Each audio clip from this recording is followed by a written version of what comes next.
Salam, hər vaxtınız xeyir olsun. Gəlin, məndən işə qəbul imtahanına düşmüş bir test izahına baxaq. 2025-ci ildə deməli məndən işə qəbul imtahanına düşüb.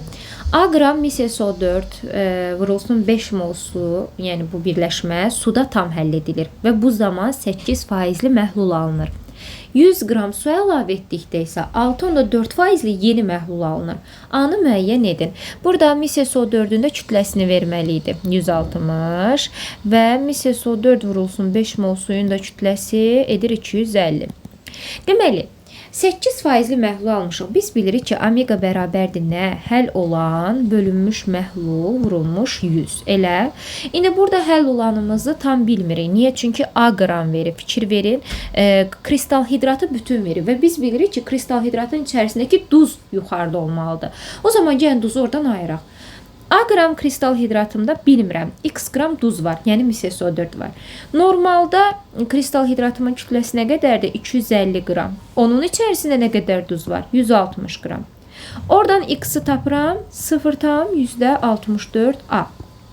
Aha, deməli mənim bu A qramın kristal hidratın içərisində 0,64 A duzum var idi. İndi gəlin bu düsturu yerinə qoyaq. Həll olanımız nədir? 0,64 A.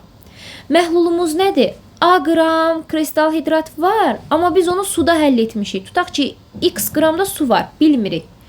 Və biz bunu 100-ə vuranda bu bizə verməlidir neçə faiz? 8%.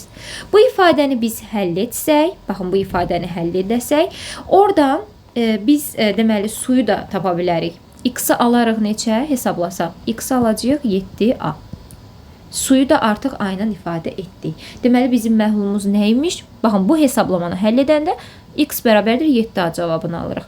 Hesablayıb baxa bilərsiniz. Oradan da deməli, aşağı olub 8A, yuxarı 0,64A. Bizim deməli, duzumuz, məhlulumuz bu qədər. Sonradan biz 100 qram su əlavə etmişik. Aha, suyu ancaq hara əlavə edirik? Məxrəcə əlavə edirik.